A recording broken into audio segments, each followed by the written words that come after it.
Minahan. Welcome to Talk Cosmos, the show where Sue Minahan and her panel of guests bring you leading-edge astrology conversations through a journey of soul growth patterns connecting astrology's energetic cycles.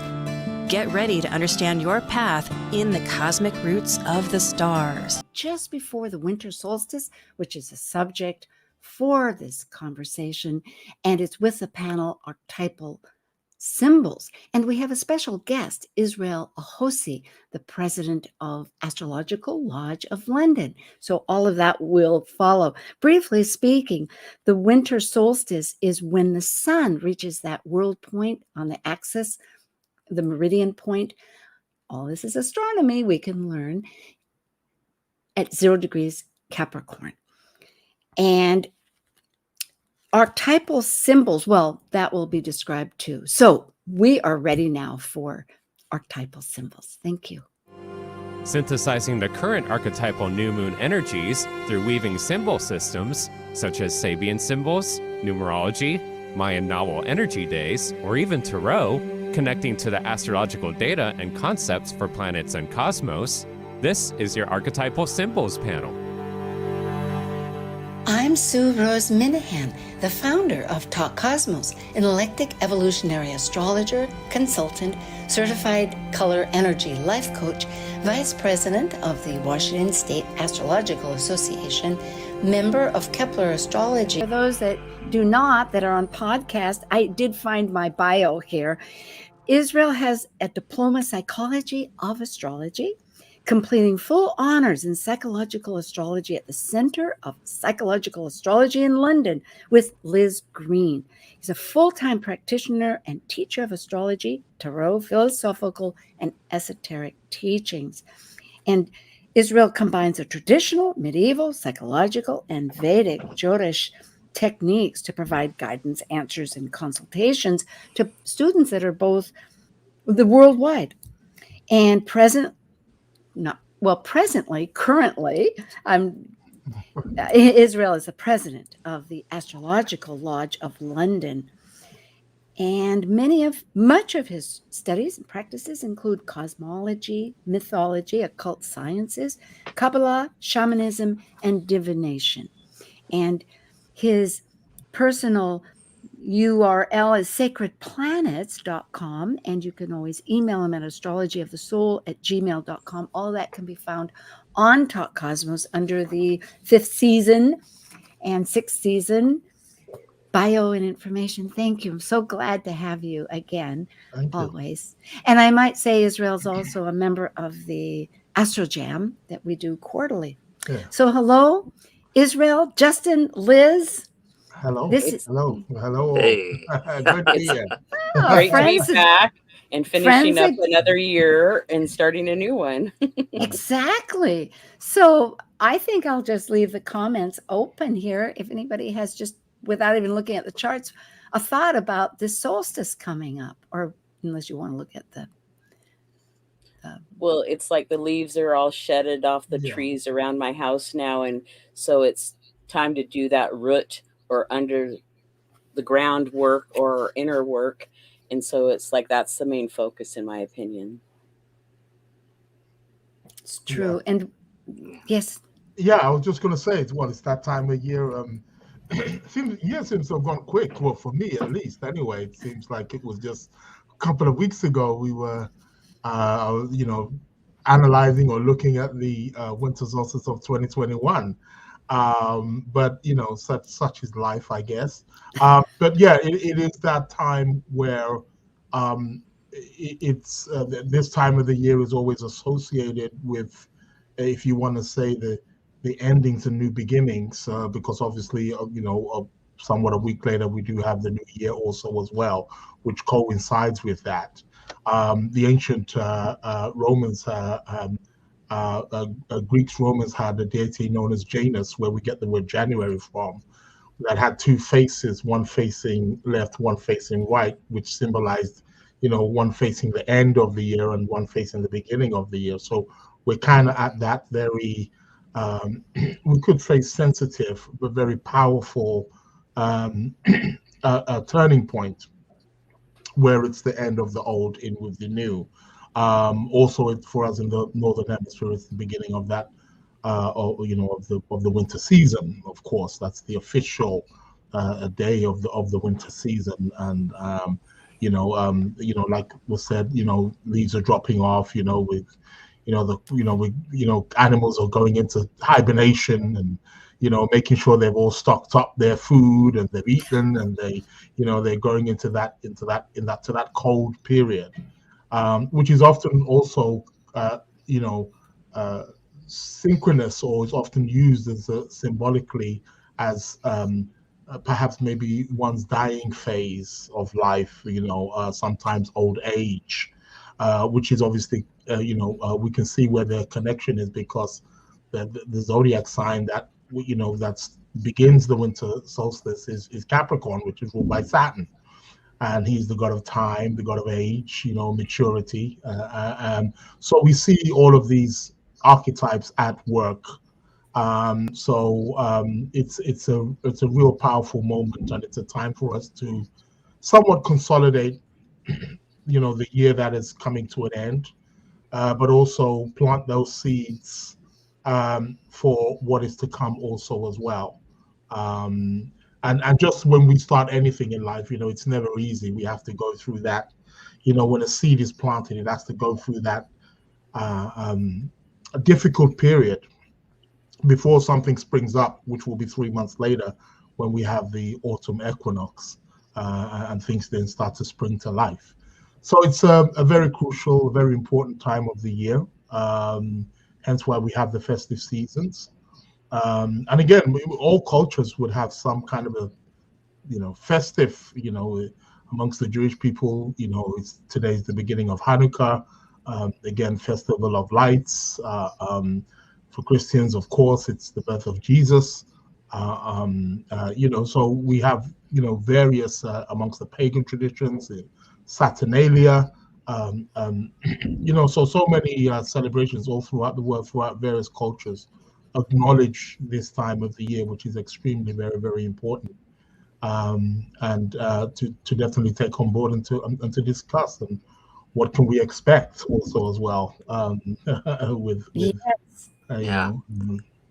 And I would agree with everything that Liz and Israel just said, and I think it's really indicative, as we're going to see today with this balsamic moon, which is, as it's almost about to reach the sun. It's really about kind of turning inward before we step over the threshold into a new cycle, this balsamic moon. And of course, it's opposing Mars, so there's there's that, not necessarily taking action per se, but just as more going inward. And I think, as we're going to see today, most of the archetypal symbols are really supporting this theme. I have taken some notes because I love the word archetypes. That's generally these energies. However, I'm realizing that today also has, well, it will. When I say today, I'm thinking the 21st, because we're talking, this is the 18th, so we're talking about the 21st, which is in 3 days. But then Jupiter on the 20th ingresses into, will have ingressed, thank you, into Aries. And so Mars, this opposition is so powerful in many ways, because it's the ruler of Jupiter, which is bringing to seed any direction through our actions, right? We're cutting away from the past and we're going forward. So isn't it interesting how we have this mixed messages, really, but necessary? We're having a balsamic moon that is inward, yet it is opposing it's like a last chance to really get it down, because following that will be the new moon and then the new year. Yeah. Oh. And we had, with the last full moon that we had, a week and a bit ago, the moon was, that full moon was where the moon was somewhat conjunct Mars. So we seem to be, it seems to be, and again, the winter solstice, it's opposing the Mars again. So there seems to be a strong kind of Martian. And then you say about again, Jupiter ingressing, into Aries again. So we're getting this very strong Martian kind of energy, coming along. And we know Mars represents, conflicts and, fights and wars and struggles and, drive and motivation. So this may be telling us, like, this is going to be a time where we perhaps need to recognize that kind of energy and how we use it and how we direct it for the new year. Yeah, go ahead. And I was going to also add on to that too, and I agree with what Israel just said. And just to kind of add on to that, we got that Mars in Gemini, which is really very mental, and at the same time, it's not only sort of opposing the moon, but it's also opposing the Mercury planetary south node in Sag. So there's this kind of, again, focusing on what we're thinking and those goals and what we've got going on, Right. Yeah. I'm glad to hear this extra layer, which we haven't even spoken about much, except Mark Jones was with us on the 4th of December. And of course, he has his book out. He's also from the UK. And about planetary nodes, because nodes means meeting, and it is that orbital path. However, just to go back to one thought about the Martian energy, which I always feel strongly about. I have North Node in Aries. It is somewhere in my life here, and we all have Mars, of course, but it's our causes and what we defend. And so I think really, because it does obviously, well, I say obviously, bring up the fact of conflict potentially, but yet if we step back and consider what are the values for what we're fighting for, that we want to, what causes are we defending, on a personal basis, or how do we want to become in this action? It helps mitigate the jump to reflex, perhaps, of like punch because of the fighting. Of course, I understand too, we're talking on a collective and a personal basis, but just to add that. I also like to think of Mars as the trailblazer, and it's in Gemini.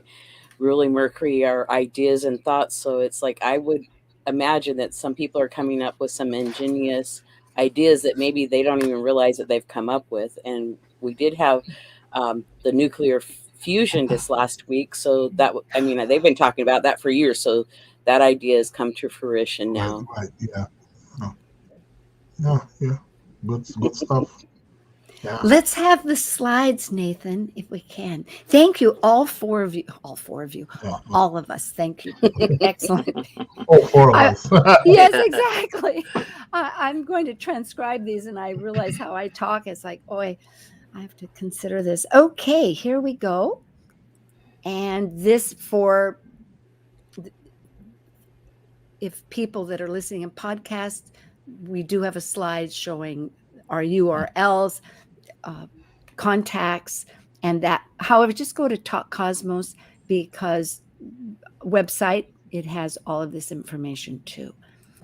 Okay, 0 is a big number with many energies. The Sun, Jupiter, Ceres, a dwarf planet, and Hygeia, which I just read has been considered as a dwarf planet too. It meets the qualifications. It's a sphere size. That was what was holding back. So it's interesting. And go ahead. Has no beginning or no ending. It's infinite. Yeah. It's just ongoing, and you can't even know what the potential and possibilities are, but it feels like it has many potentials and possibilities. Yeah. Yeah, definitely. And avoid, there's something with 0, it's like it's everything but nothing at the same time. It can be everything or anything. Hence why no beginning, no ending. It's infinite. So it's a void, but it's also a void that also encompasses everything also as well. So it's immensely powerful. It is the circle in which everything is inside, but at the same time, nothing as well. So yeah. Yeah, I like to think of the energy of the zero is like anything's possible, and if we look at the tarot, of course, which we're going to in a minute, I like to think of it as the aces in the deck, because Yeah. it's the whole power of the whole suit. And Yeah. so it's whatever you want it to be. It encompasses all. Exactly. Yeah. Excellent. Exactly. Essentially, it's a good number from what I've understood. It's evolution. Here we go. Here's the Yeah. next. Oh, and that's a thought. Liz pointed out earlier that several planets, I mean, 4 for each the solstice, and then we will go to the new moon, are out of bounds. What does that mean? That means that they're outside of the 23.44, or it's 26 actually, of the northern and southern latitudes declination, that where the sun will be directly overhead at any given time. The Tropic of Capricorn in the south, and the Tropic of Cancer at the north of the equator. For those people that can clue into the astronomical denotation. But the fact is, so that means these planets are not, as it's said, guided by the sun's any leadership of thought. It's like their energy, pure and real. So we have, and with they're the not solstice, necessarily following the rules of their normal daily, of what they normally attune to. So that's a lot of energy, and it makes Mars retrograde in Gemini even that much more powerful. Yeah. Mhm.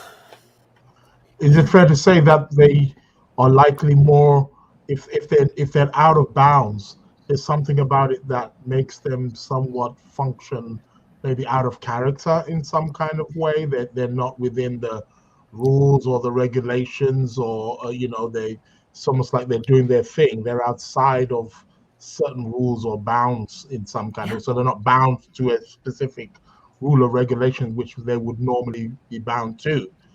So it can make them act or function or manifest maybe a little bit wild, one could say, a little bit unpredictable. There's no kind of telling yes, how they're going to manifest. I, Out of bound yes, planets so can be, yeah,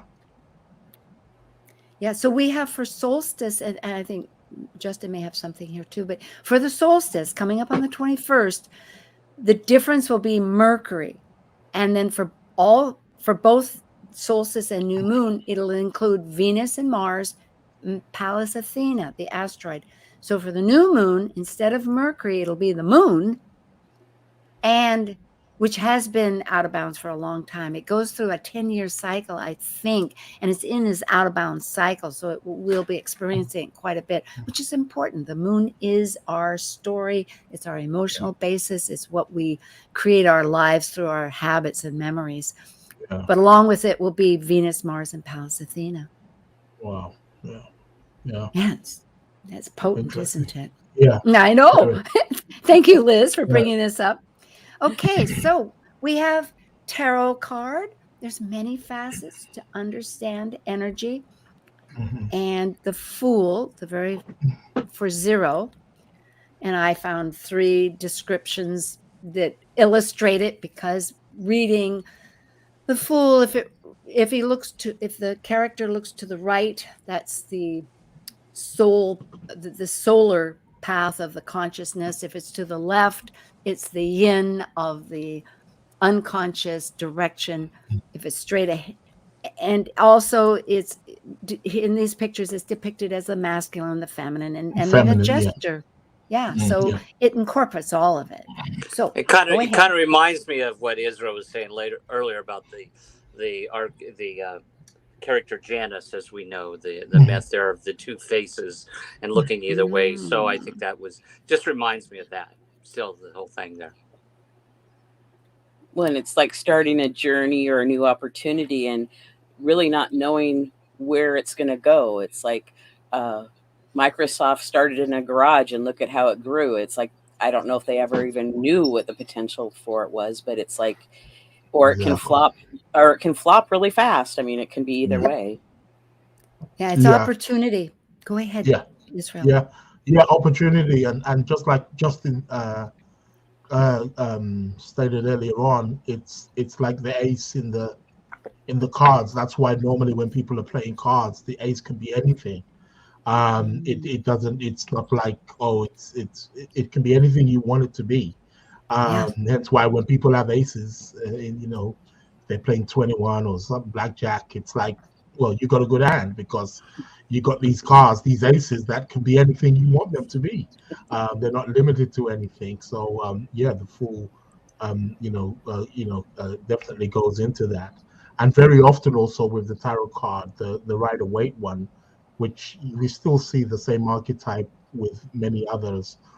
There's often an image, obviously, of when it's a young person sort of like walking off the cliff, which kind of symbolizes, that the unknown, or there's the element of naivety or unknown.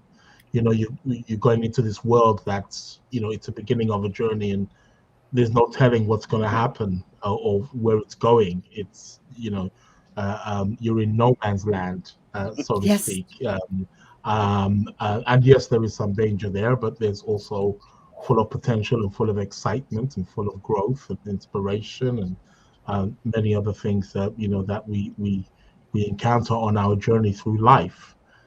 So Fool is a very, very powerful card. And well, thank you. And considering, I realize the multitude of planetary energies that are at 0 degrees for the solstice, it's so amazing to consider that these energies are all initiating. Because for those that are on the podcast, I'll read these off that we're looking at just as pointers. Very beginnings of one's spiritual journey, opportunity, beginnings, innocence, unlimited potential, leap of faith, follow your dreams, not knowing what comes next, which is just, for those thoughts. It's how we become, isn't it? It's really Jupiter in Aries, particularly. It's strong. Definitely. So we have also tarot cards for the sign, which is Capricorn for the solstice. And it happens to be one that people, of course, get a little shocked about. It's the devil. But what does that represent? Everything has its power and its obstacles. It's of struggle to overcome. So here, I'll just read about this quickly and then for comment. Is a devil represents for the positive, because we're thinking Capricorn too. Remember this. Drive. Independence, because you're your own leader here, and willpower. On the negative, one might have restrictions. There's a limitation always to the structure, and that of Capricorn. And materialism, if that's the focus, without incorporating spiritual, and temptation, as we think. But it's a full body. And there's 2 pictures here. I have the Waite. The traditional one on the left, and and I saw this other beautiful one of the angel Lucifer with so there's many ways to interpret it. Most definitely. The word devil reversed is lived, so I always like to remember that because I think that's it's important.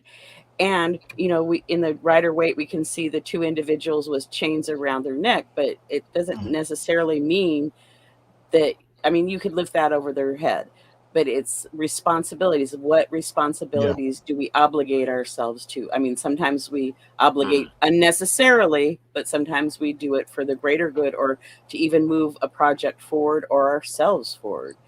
Yeah. And that's the perfect summary there, Liz, being a Capricorn there. I love that, and I think, me too.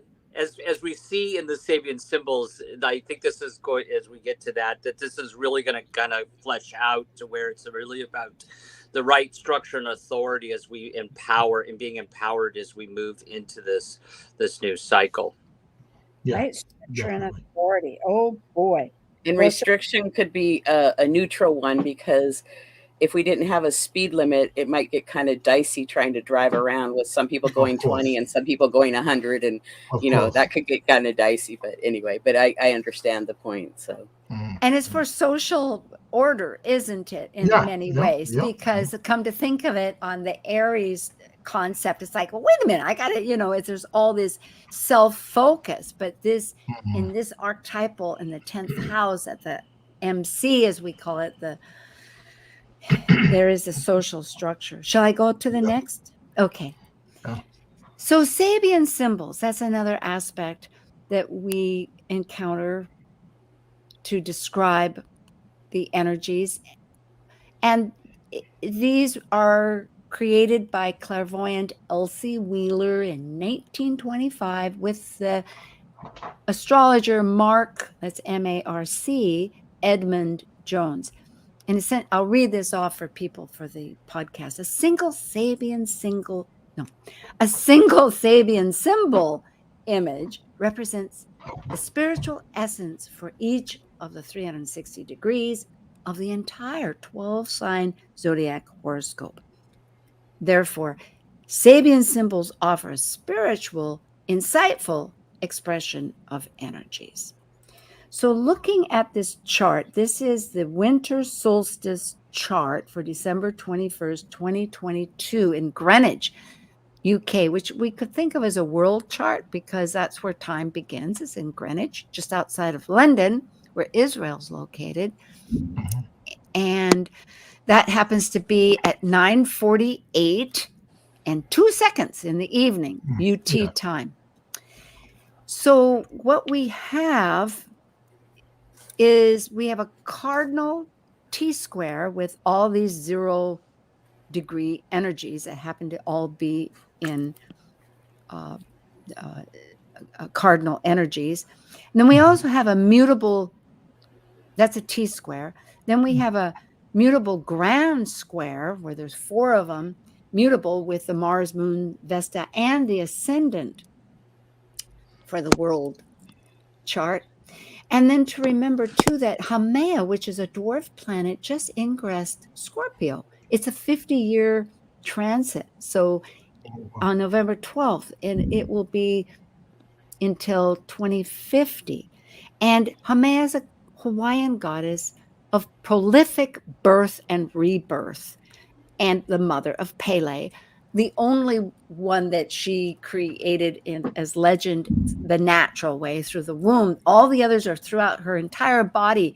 And just considering this vast creation, it's a creation goddess.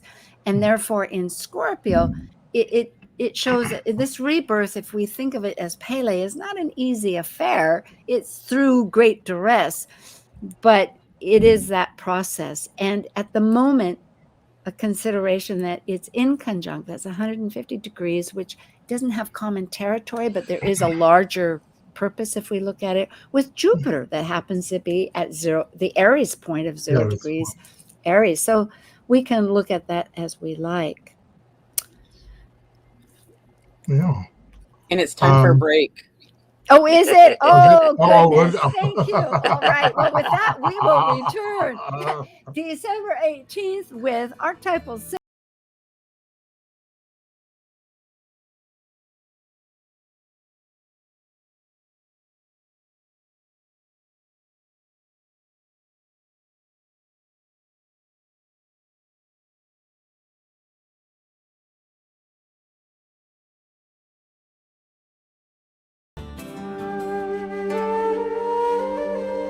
While we take a break from this week's edition of Talk Cosmos, let's take a look at this cycle's archetype.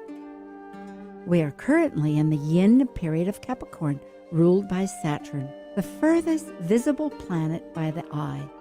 By leaving a cycle based on meaningfulness and truth, Capricorn's energy establishes social boundaries, in a structure incorporating rules, authority, and ethics. As a cardinal earth sign depicted by a sea goat climbing from the sea up to the top of a mountain, Capricorn overcomes fears through goals and ambitions to achieve mastery.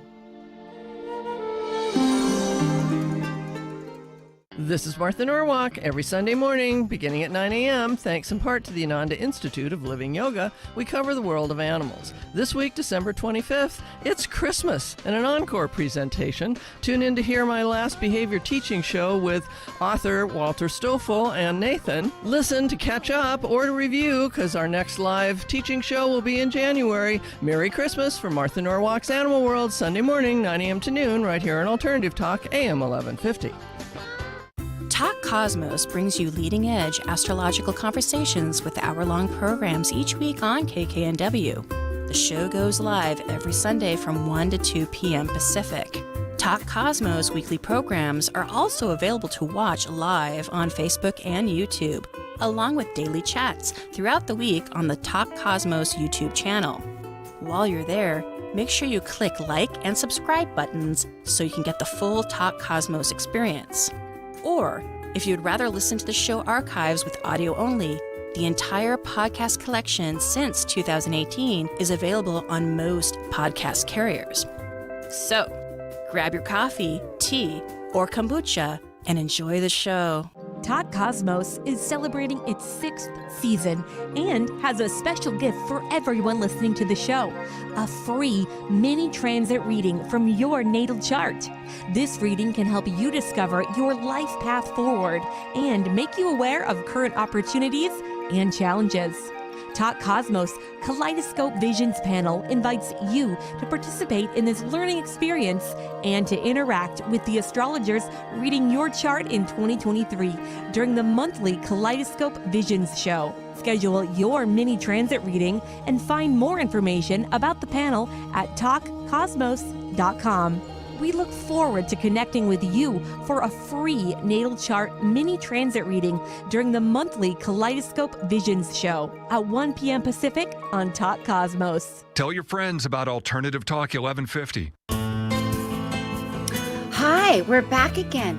And before we begin, I'd like to ask each one of you have something coming up that you would like to announce. Israel, we'll start with you. Not to put you on the spot here, but do you have, I know that you have Mondays always with the lectures available at Astrological Lodge. Well, we're on holiday for the meantime for the festive period, Christmas and New Year. We will be returning back on January the 16th. It's going to be available it's going to be hybrid, so it's both online and in the physical premises. So if anybody is in the London area and wishes to come along, you're more than welcome to do so. All of the information is on our website at www.astrolodge.co.uk. That's www.astrolodge.co.uk. So we will be resuming back to our normal times at 7 o'clock on the 16th of January. So, yeah. Other than that, there's not much, yeah. Oh, good. And UT time, so very good. And also to remind people, Talk Cosmos will have Israel's contact information. Yeah. Thank you. Yeah, so great, wonderful. And Justin, you have a course I know that you're teaching, and I don't know what else. Yeah, I'm teaching an astrology course, 4-month astrology course for some select students, and so I've got that going on, and then just individual day-to-day sessions with clients, and working on a book as well right now. So that's about it. Ooh, that keeps you busy. Can people still join that course or at least contact you? And they can, yes, yeah. Wonderful, because I'm sure that'll be insightful. That's the word I need to remember, insightful. It's good. And Elizabeth, what do you have? I know that you, and I do know a few of these things. You're going to host a community discussion group on the second Thursday of every month.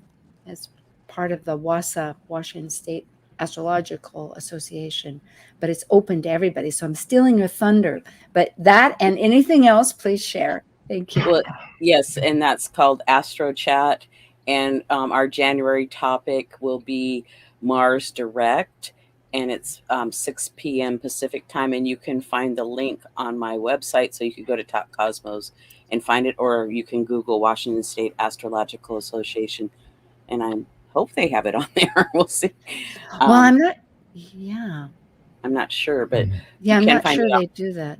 But you can do Washington State Astrology Association and probably find it on the Facebook page. I think going to you would be good, if I might say, because I'm on the board with you and we're devising this. And it'll be the first time in January with a different subject and that you will host. And it's very exciting. I'm glad. I know that NCGR down in San Francisco does this on the first Friday. It's an excellent idea, but this will be the second Thursday of every month. So again, go to Talk Cosmos and you can find Elizabeth's website, A Light Path, and there she has the info. Myself, I will be giving a lecture for the Organization of Professional Astrology on July 23rd about the United States Venus star point natal return. The natal Venus star point return in 2026, which will be 0 degrees Scorpio. Thank you. All right. At this moment, let's get back to our subject. Thank you so much, Nathan, who mans and helps us. We have here, I'm going to go back. I'm going to go to the Sabians, 0 degrees. We have one in Capricorn, Aries, and Libra. And we don't have a lot of time. Is it the half hour? So perhaps I'll read them. I know that Liz and Justin understand these a great deal. And Israel, I think, I'm not sure about yourself and myself. We interpret. Would it be, for instance, the sun in Hygeia right now are Capricorn, and you always go up to the next one, so it's 1. And it's an Indian chief claiming recognition and power from the assembly tribe. And generally, from what I gather, the keynote is the ability to stand strong, tall, be in charge, and command respect. And Aries, which would be Jupiter, is at 1 degree, a woman risen out of the ocean, a seal embracing her. And the keynote is the old is left behind with a new understanding and awareness coming to light. And the last with Ceres, which is the archetype of claiming our what nourishes us, which is in the sign of Libra, is at 1 degree. And that's a butterfly preserved, made perfect with a dart through it. And from what Linda Hill in her Sabian suggests is something vital, beautiful, preserved. So the passing of time doesn't age, decay, and destroy it. It's like an archetypal death being symbolized, a perfection through sacrifice. So Liz and all three of you, comments on these archetypes? And the word chief also means head, so the leader. So to me, it just reinforces the new changes that are about to take place and the new beginnings that, reinstates all that, in my opinion. Yeah. Nice. Justin? Well, I just wanted to say the 29 degrees Sagittarius, which is really kind of what's coming before this, into this, is really kind of speaks to our sense of values as we move into this, and our sense of power of where we're going to put that energy, that effort, that power and values as we move into a new cycle. And I like how the Capricorn first degree here, 0 to first degree here, is speaking about claiming that power. And so I think it's really great that it really speaks about empowerment and where we need to set our direction and effort in the new cycle. Yeah. Oh, thank you for adding that part. We usually, just as a commentary to those that follow archetypal symbols, we have prior Sabian symbols, but because of the multitude of this particular panel, I thank you for that. Israel, did you have a thought? Yeah, I'm just very interested in the 0 degrees of Aries, of course, where Jupiter is going to be, and the where it says that a woman risen out of the ocean, a seal embracing her. The old gets left behind, and the new understanding of awareness comes to light, which I feel is quite appropriate for Aries. Being it's the first zodiac sign, it's a fire sign. So there is something there of. There's a clicking. Who's making the clicking? If that comes from me, I don't think so. No, it's not. Go ahead, Israel. I didn't mean to stop you. Yeah, no worries. Yeah. So I feel that's really quite potent to that position for Jupiter, because Aries is that place where the new awareness is coming to the is emerging. It's springing up. I'm likening the idea of a woman rising out of the oceans, because if we look at the previous sign that before Aries, it's Pisces. So like something coming out of the oceans. It's often said that Aries is the zodiac sign that is born out of the waters of Pisces. Yes. Emerging out of the so this woman rising out of the oceans, I feel, is quite interesting, and perhaps that could be perhaps a symbol for maybe we're going to be witnessing a female, maybe perhaps, or something of a feminine energy coming to the forefront over the next month or so during the winter period. It's quite interesting. Well, it always, of course, that could represent moon energy. I know Justin wanted, because the moon is so potent in this chart. It's in the grand square. It's opposite Mars. And for this one, just as the collective here, I'm sharing that I did include 7, 8, 9, and 10. So Justin, maybe you want to encapsulate this for us a little bit. Well, it's interesting when I look at that 8 degrees and when I see this in clients' charts. It's really about sort of this alchemist energy as we move into the new cycle. Within the depths of the earth, new elements are being formed. So there's an alchemy, a combining of energies as we move into this, and so that's why I see this moon, this balsamic moon, is before we get ready, we're strategizing. We are, we're getting all of our thoughts together. It's almost this alchemistic type of energy before we move over that threshold. What's fascinating is, again, always the replication of energies being through different definitions. In other words, we're realizing that we need to come up with a balsamic moon that's reflecting before it goes ahead. Here we have psychic gestation. There's the values that were brought up in order to consider. So generally, I will just read the Sagittarius 8s. Well, you had said that within the depths of the earth, new elements are formed, psychic gestation.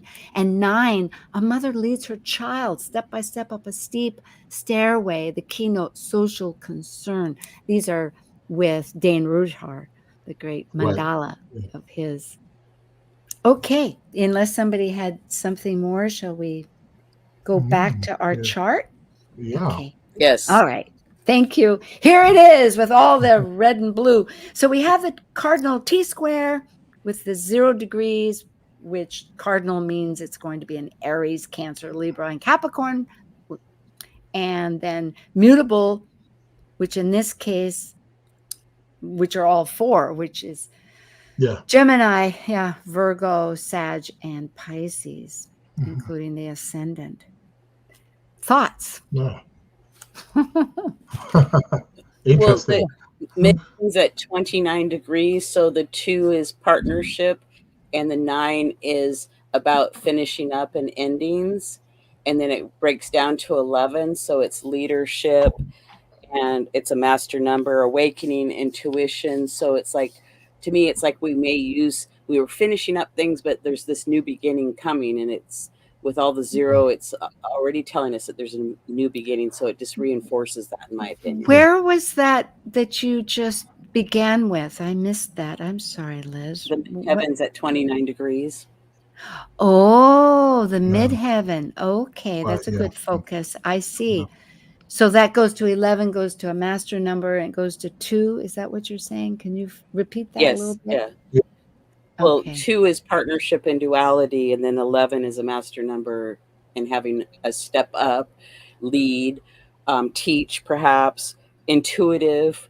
So it just, and then the 9 is the ending. So to me, it's just kind of reinforcing that energy of the 0 of starting new things. It's like adding extra to that. Right. And if I may, what comes to mind is us and the higher energies of source that we need to partner with. Yeah.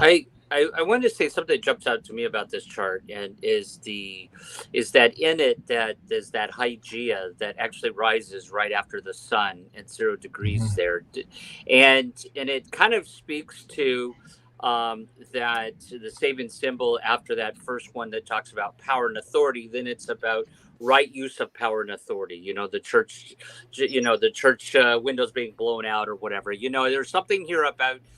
With Hygeia there, the hygiene of authority and structure as we move on, kind of speaking to what Liz was saying earlier about the right use of, when we looked at that devil card, the right use of that power as we move forward. And I think we're helped in the chart by this, what I always look at first is that ascendant in Virgo. And so there's some element of discernment here and seriousness and logic and reasoning as we move forward in this.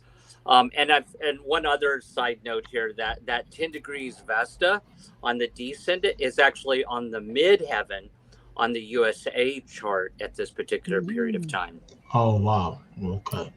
Well, and I'd like to continue with the 7 on the ascendant, because 7 is a reflection, and it's seeking truth and knowledge. So it's like being our best and highest self and doing it in an honest way. Yeah. I could go to, we have the United States chart too, but Israel, if you had, because this is the world, this is like, No, I think there's so many things that I'm seeing here. I'm just adding on to what Liz was saying earlier on about the midheaven. I know this is the chart, it's a collective chart, but we know the midheaven is like the highest point. So it's also to do with our vocation and our roles in the world, and our it can be to do with our public status and stuff like that. But I feel there may be something about it being at 29 degrees, which is also known as an anaretic degree, where there's a lot of like, come on, you got to finish up, you got to do this, you got to get this done. It's coming to the end. So something there may be showing us that, hey guys, look, you got to complete this. You got to look for in our own individual lives what it is, what is your vocation, what is our vocation, and how best can we, complete that and fulfill that to the best of our ability over in the coming year. And then also the Jupiter squaring the Sun, I think also as well, it may be letting us know, we know Jupiter's about expansion, is about making things big, is about growth, is about that opportunity. So I feel Jupiter is also showing us here that this particular solstice is a time of opportunity for us. Beautiful. But but it is a square, so it may be challenging, but nevertheless, the opportunity is definitely going to go. It's there, but we've got to work for it. We can refine it with that beautiful ascendant. I love it. Here, I'm going to go and if I may say, I thank you, Israel, for pointing out that square, because I think it really highlights the Hygeia.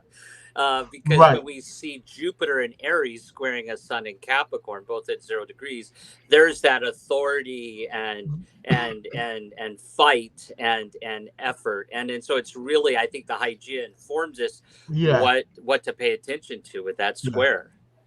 Okay, here we go. This is like the start of the new year chart, because planets are already ingressing into new signs, and 2023 will follow with Mars going into Cancer, Saturn going into Aquarius, and Saturn going into Pisces, and Pluto going into Aquarius. Aquarius, right. Well, here it is for the United States at Eastern Time, which is at Washington and District of Columbia, to represent the nation. And the reason I brought this up for today is because, interestingly, the ascendant is also a cardinal point. So it swaps out, has the same as the world, but here the cardinal is the grand square, and the moon is not the on the ascendant like for the world, but so they have both. They have they swap out the T square, which would be mutable, and then the grand square with the 0 degrees. Yeah, so it's fascinating. Yeah. And that cardinal energy is all about initiating and starting things. So it's like awesome that we have this amazing energy to support us all to make changes. And yet I did realize, and I added lots of these different, for those that are looking at the YouTube, different colors, fill them in. So if you follow the colors here, I think it helps, because Haumea at 0 degrees Scorpio, which will last because it's a 50-year cycle, it's going to be at 0 degrees for some period of time, is in an inconjunct 150 quincunx, as they call it, with Jupiter, the Aries point, of course they both share Mars as traditional rulership. So this rebirth process that we're initiating with the Jupiter for this year, it's not even a full year, it's going to race right through Aries, is going to have a bit of a struggle to make that rebirth, to make it on a broader terms, like what really are our causes and the values for those causes with. And I like to point out the whole concept of this 0 degrees Cancer on the ascendant, and the Sabian symbol, of course, is that on a ship, one flag lowers and then another one takes off or is raised. So it's about reorientation. There's going to be some type of reorientation for us at this point in the cycle. And the fact that it involves the moon, and of course the moon there is in this powerful opposition and T square with our hearth, our very hearth. Let's lead on. It's so potent. Here we have, what did I do? Did I lose us? Oh no, it can't be that late. Oh, well, all right, we did a lot. The new moon will be on the 23rd, folks. And in fact, maybe I can just put those in real quick so that those people, sometimes navigating this thing is like, oh my gosh, that's not what we want. Here we have, there's the new moon, 1 degree Capricorn, and it'll be at, and also we have the 2 degree Capricorn sun moon, Hygeia, which is about love. And we also have the Eastern American one. So there we are, folks. Thank you, Justin, Crockett, Elsie, Elizabeth, Mouchette, and Israel Ajose. The new year begins. We will return. Thank you so much. Thank you. Thanks. See you next time. All right. Yeah. Thank you very much. Thank you for joining us on Talk Cosmos, the show where Sue Minahan and her panel of guests connect soul growth patterns with the energetic cycles of astrology.